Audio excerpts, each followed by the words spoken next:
¿Somos justos por naturaleza? ¿O estamos condenados a corrompernos cuando tenemos poder? Lo intuyes cada vez que alguien convierte un favor en deuda o cuando ves cómo el poder cambia a las personas. La pregunta no es teórica. Define cómo confías en los demás, cómo interpretas a quienes gobiernan y hasta cómo justificas tus propias decisiones. Si piensas que la corrupción es inevitable, mirarás el mundo con sospecha. Si crees que depende del entorno, confiarás en que puede cambiar. Y en esa diferencia se juega cómo entiendes la política, el trabajo y tu vida cotidiana. La respuesta a este dilema no está en los libros de filosofía, está en ti, en lo que decides creer y alimentar. De todos modos, te daré algunas perspectivas de pensadores que, a lo largo de la historia, profundizaron en este tema. Diferentes visiones para que escojas lo que más resuene contigo. La duda sobre si el ser humano es corrupto por naturaleza no es un capricho intelectual. Es un espejo que afecta a cómo miras la vida y a cómo actúas en ella. Porque no es lo mismo pensar que la gente se corrompe siempre que puede, que creer que la corrupción depende de circunstancias externas. Según dónde te ubiques, lo interpretarás de una manera completamente distinta. Piensa en algo tan cotidiano como el trabajo. Si partes de la idea de que todos buscan su propio beneficio, esperarás traiciones, abusos y juegos de poder en cada rincón de la oficina. Te blindarás, sospecharás de tus compañeros y normalizarás que el sistema esté lleno de trampas. Pero si crees que existe una base de bondad, interpretarás los mismos gestos de otro modo, como reacciones condicionadas por un entorno injusto que empuja a competir más que a cooperar. Esa diferencia no es menor. Marca cómo confías en los demás, qué instituciones toleras y qué futuro imaginas como posible.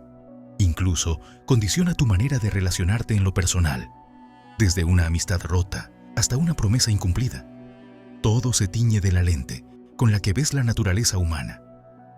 Lo interesante es que ninguna de esas creencias es neutra.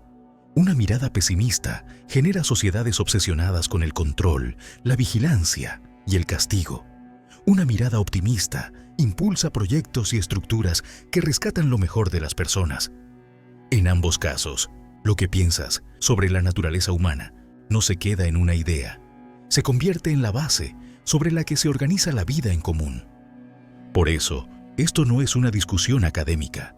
Es una pregunta que atraviesa tu día a día, tu confianza en los demás y la forma en que entiendes la justicia. Y lo que vas a descubrir aquí es que esta tensión lleva siglos acompañándonos. Desde las visiones más oscuras, que retratan al hombre como un lobo, hasta las más optimistas, que hablan de una bondad traicionada, pasando por los giros más radicales, que sospechan incluso de la moral. Cada una de esas miradas sigue viva en cómo piensas, en cómo actúas y en cómo justificas ese mundo que habitas.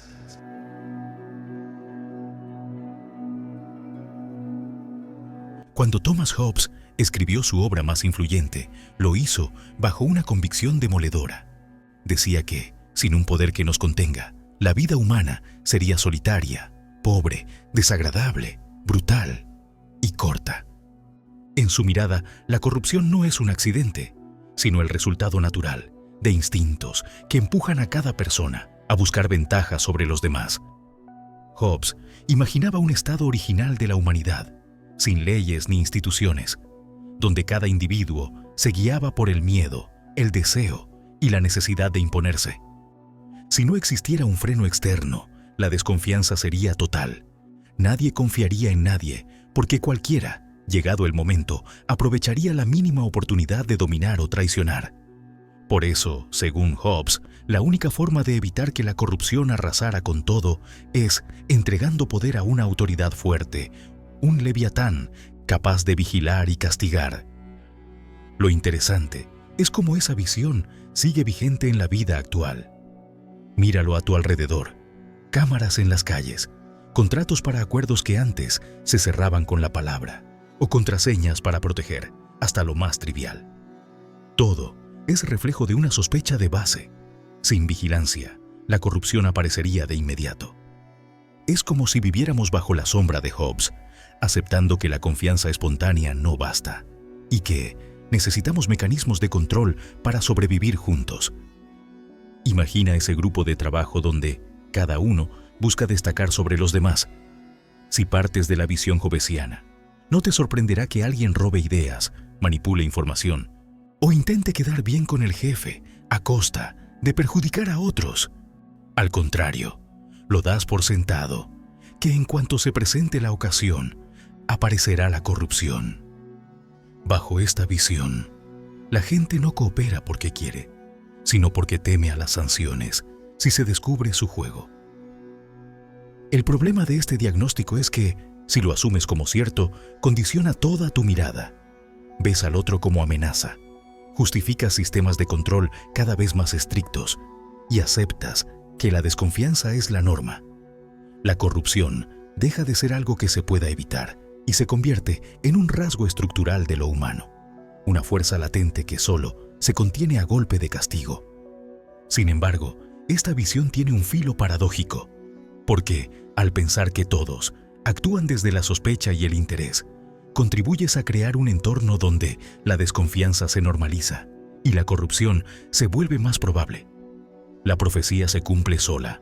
Esperas lo peor del otro, lo tratas como si fuera corrupto y en ese clima hostil, los incentivos para actuar con integridad se deshacen. Hobbes nos obliga a mirar de frente una sospecha incómoda. ¿Y si en el fondo la corrupción no fuera un fallo del sistema, sino la condición natural de nuestra especie? Esta idea pesa en cada contrato, en cada norma y en cada política de vigilancia. Y aunque pueda parecer lejana, lo cierto es que sigue marcando tu vida diaria. Desde cómo te proteges en una negociación hasta cómo votas en unas elecciones, la sombra de Hobbes está ahí, recordándote que la confianza tal vez nunca fue lo natural. Un siglo después de Hobbes, Jean-Jacques Rousseau presentó una visión radicalmente distinta. Para él, el ser humano no nace corrupto ni violento. Al contrario, en su origen es libre, inocente y capaz de convivir en armonía. La corrupción, en esta mirada, no está en la naturaleza misma, sino en la sociedad que nosotros construimos. Rousseau creía que el punto de quiebre apareció con la propiedad privada. En cuanto alguien dijo, «esto es mío», surgieron la desigualdad, la codicia y la competencia. Lo que hasta entonces era cooperación espontánea se convirtió en cálculo, prestigio y ambición. El instinto de compartir fue reemplazado por el miedo a perder y el deseo de tener más.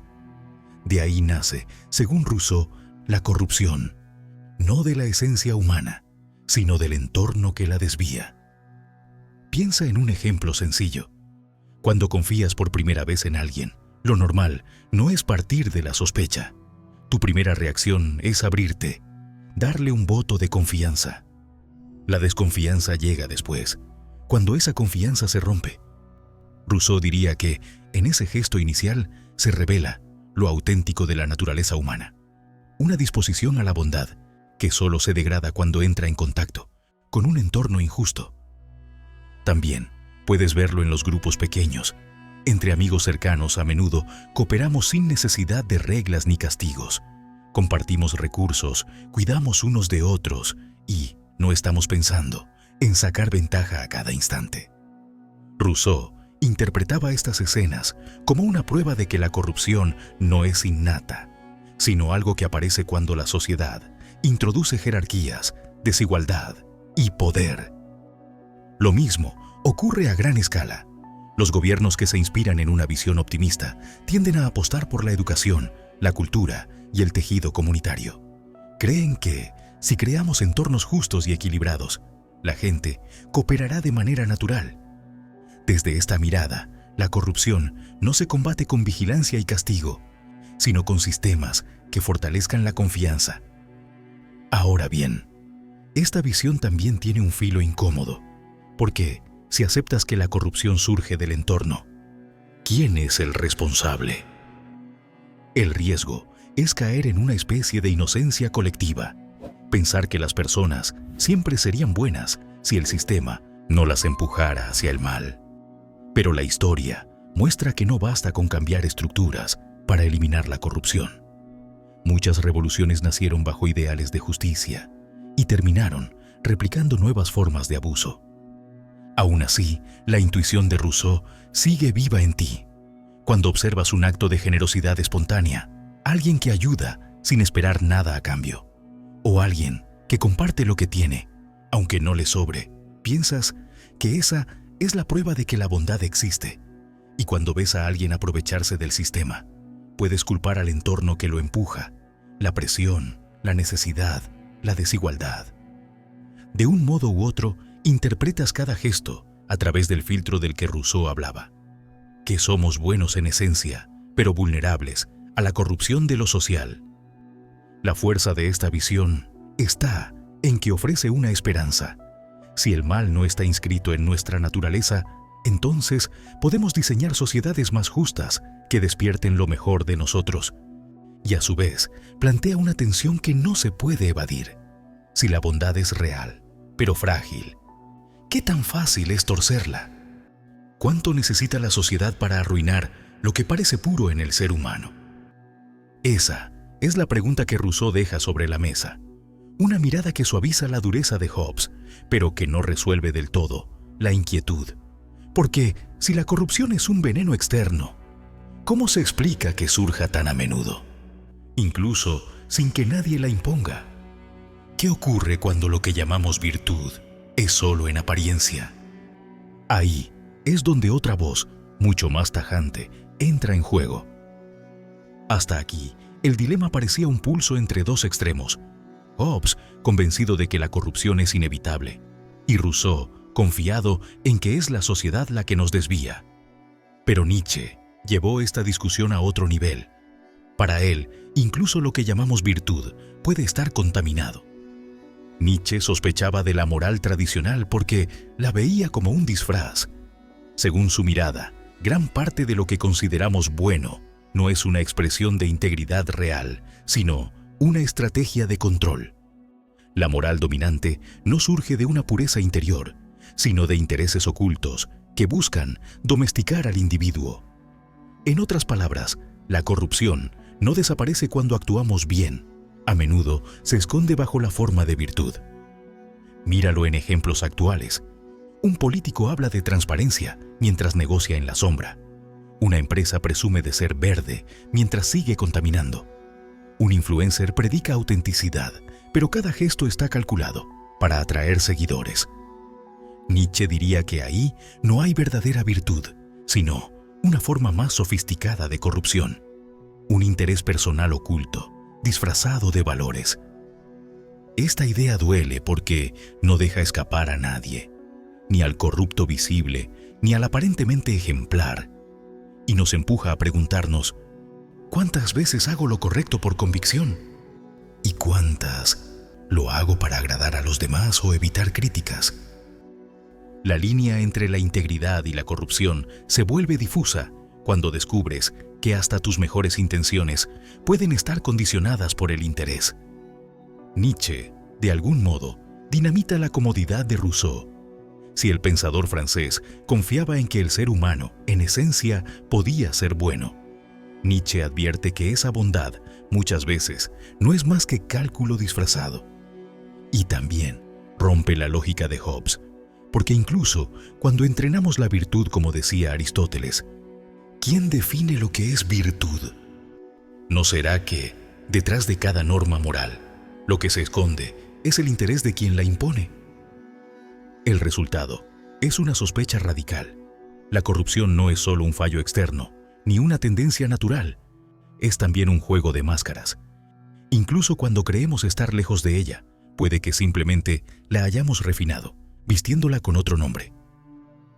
Esta visión abre un terreno mucho más complejo, porque si la virtud misma puede ser corrupta, entonces ya no basta con diseñar sistemas justos o confiar en la bondad interior. La pregunta se vuelve mucho más íntima. ¿Tus actos más nobles nacen de un compromiso auténtico o son una manera de proteger tu imagen y tu estatus? Nietzsche no ofrece consuelo, pero sí una advertencia.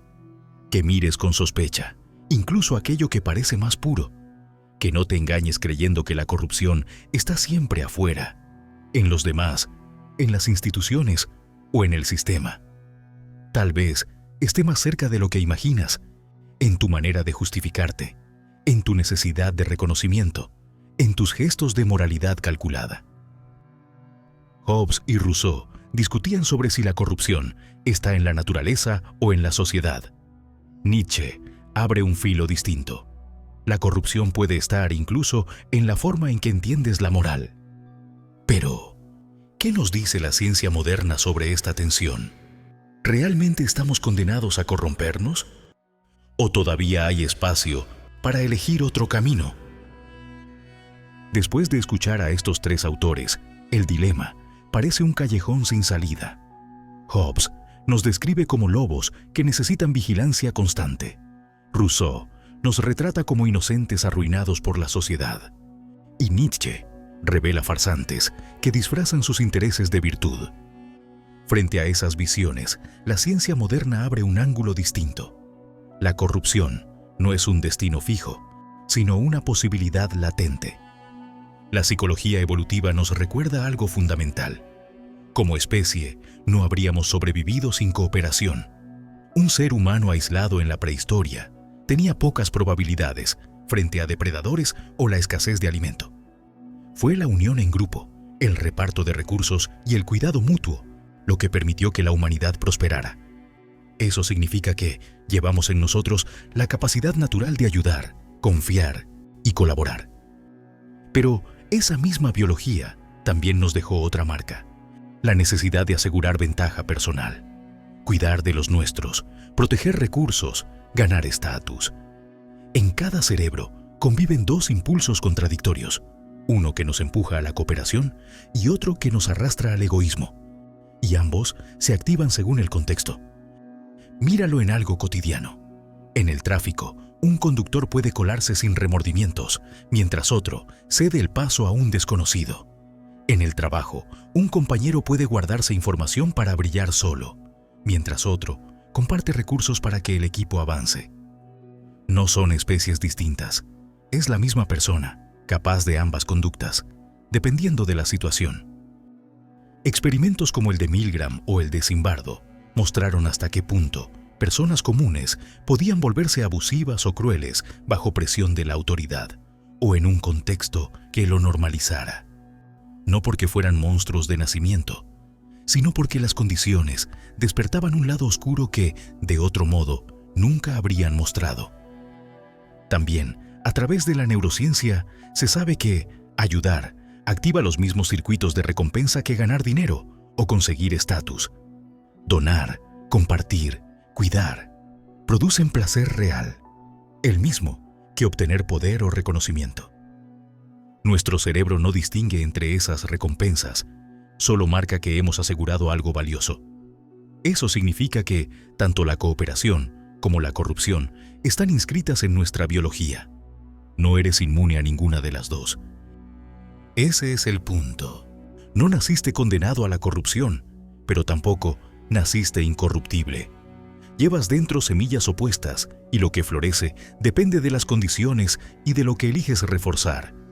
Si vives en un entorno de impunidad, desigualdad y desconfianza, es más probable que aparezca la corrupción. Si vives en un entorno de justicia, confianza y cooperación, es más fácil que alimentes lo mejor de ti. Eso también se refleja en lo personal. Cada vez que justificas una mentira, aunque parezca insignificante, estás reforzando una de esas dos caras. Y cada vez que eliges ser íntegro, cuando nadie te ve, estás fortaleciendo la otra. Es una práctica diaria, una elección individual, que marca qué tipo de persona eres y el mundo en el que quieres vivir. Y si estás de acuerdo con esto, puedes comentar aquí abajo: elijo integridad. Porque al final, todo comienza con esa elección, y la tuya puede marcar la diferencia. Si te ha gustado este video, clica el botón de me gusta. Si te ha encantado, danos tu hype. No olvides suscribirte al canal. Nos vemos en el siguiente, el mismo que aparece en pantalla.